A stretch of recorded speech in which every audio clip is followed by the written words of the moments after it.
So we're sitting on an opportunity of a lifetime, but we really have to rethink the concept of real-world assets and the concept of a real-world asset exchange.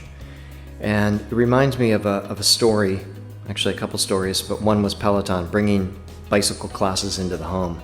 And it was the razor blade and razor scenario where they sold you the bike at almost cost, and then they charge you a subscription for their biking classes.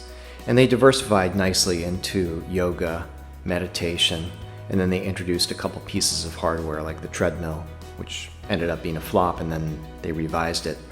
And then of course the erg, the rower. And about 7 years earlier, a company started a video platform that allowed anybody to post any type of biking content and deliver it on any piece of hardware, in any screen, anywhere in the world, without a subscription. They allowed the users to upload this content for free, and they allowed the other users on the other side of it, the community, the people that were part of this social fabric, to use it for free. And they didn't only limit it to biking classes, they limited it to nothing, anything. They allowed anybody to upload any video content associated with biking classes, athletic classes, but of course artists, instructional videos, celebrities, endorsements, charities. Any sort of video that you wanted to post, you could post in any format you wanted to post it in. Didn't restrict the type of format, didn't restrict the length, 9 seconds or 9 hours. It actually didn't restrict where it was going. It had certain community rules that were important to maintain the integrity of the platform, but besides that, it was open. And they didn't charge for it, which was absolutely surprising. So look at one company that did this 7 years earlier than Peloton, and look at the other company. And by the way, that company obviously is YouTube. And they since sold to Google and are now worth about, some say $750 billion if you were to extract it from Google. And then you look at Peloton, valued at $3 billion, with a limited audience trying to hold on desperately. One was open, one was closed. One had very specific use case, and the other one had unlimited use cases. The same thing is true, by the way, in other decentralized systems in nature. Ants, colonies, European honeybees that form swarms, and they don't have a queen, and they move in unison. Starlings, the birds that form these murmurations, which are beautiful, they actually form a network and move away from danger and move towards the common good. And there's a lot of other examples as humans and in nature that we could point to, but basically open systems work. Open systems build millions and billions of social networks, and closed systems are very limited. So now let's fast forward to today.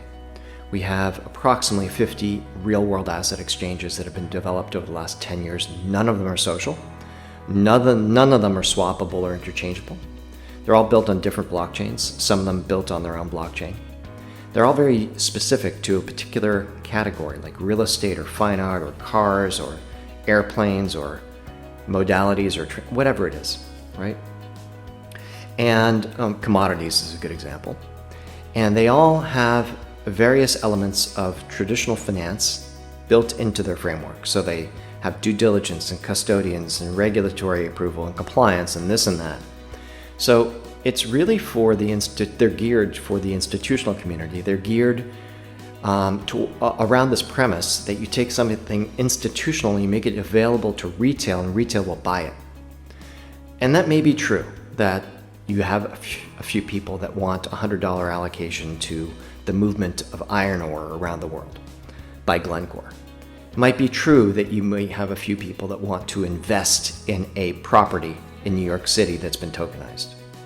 But that looks a lot like a security, and it looks a lot like a security token, where we're proposing and have built something completely different.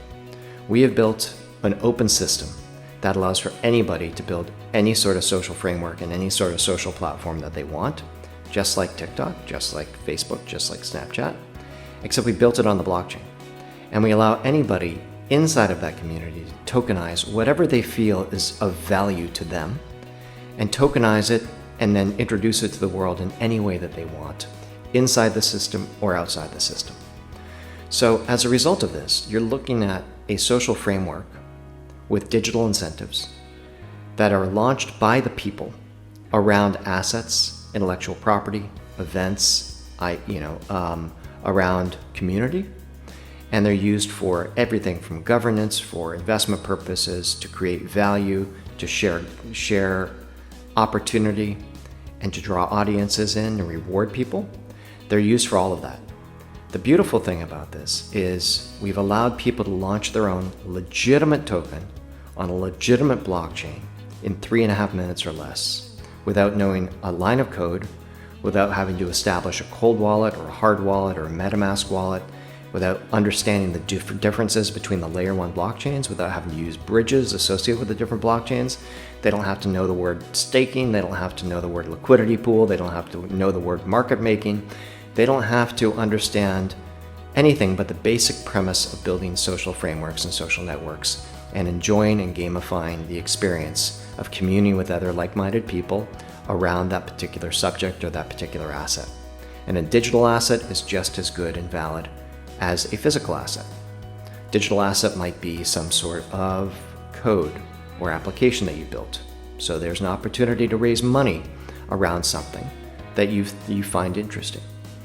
It may allow you to build it around a poem that hasn't been written yet, to pre-fund that. A pet rock that you have in your bedroom as a teenager. A classic car that you have in your garage that you want to monetize, or you just want people to enjoy on weekends.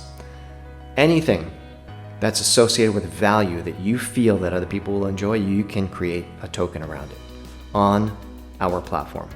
That's a true exchange, where you can not only issue tokens, but you can earn them, you can buy them, and you can swap them, and you can exchange them for other forms of value. There's arbitrage opportunities in there. There's instant liquidity and instant market making associated with the pricing of these things. There's differences in the size and the volume. There's some that will have 10 tokens and some that will have 1 trillion tokens. It doesn't really matter. It's completely up to the people. The good ones will rise to the top. The bad ones won't get any audience. And the ones that are good, that need to be marketed, they can pay for that and get promoted in terms of the filters. But the way that we're going to make money is not through advertising, like Facebook and like YouTube and other ones. The way that we're going to make money is actually delivering this all for free. Everything's for free. The platform, the issuance, the tokenization, everything's for free. We're going to make money on this exchange route, right? Where we take, somebody has one token A, somebody has a token B, and they want to swap them. And they have to do that through our reserve currency called Life. Life has a price. Life is 0.9 cents. So there'll be an exchange ratio associated with token A to Life and then Life to token B, and that gives the ability to actually swap the 2 tokens instantly without even seeing it go through Life. But Life being the reserve currency means that people have to have Life associated with their wallets. And it allows us to earn Life and earn that currency and then ultimately sell that currency to others that want to use Life to monetize their networks. It's a really interesting business model, completely rechanges and reshapes things associated with social fabrics and social communities. But it gives us an opportunity to introduce something that we believe is much more fair and reasonable to a larger and wider audience than not limit them in terms of their ingenuity and their creativity and their desire to effectively tokenize something that they find of value. It's not our job to tell them who's right or who's wrong. It's our job just to provide the platform.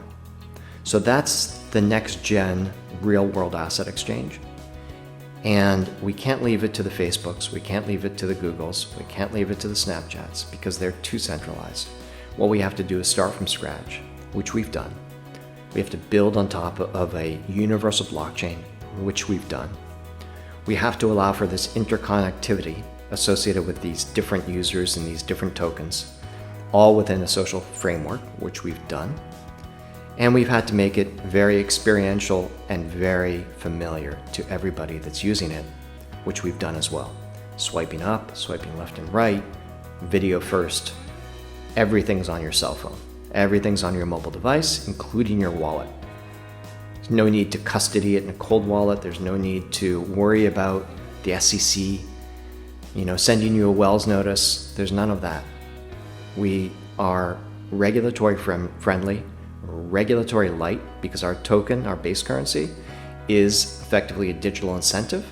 It's like a gaming token, but it's not a game. This is a social platform that allows for the tokenization of everything. It's called Life Token.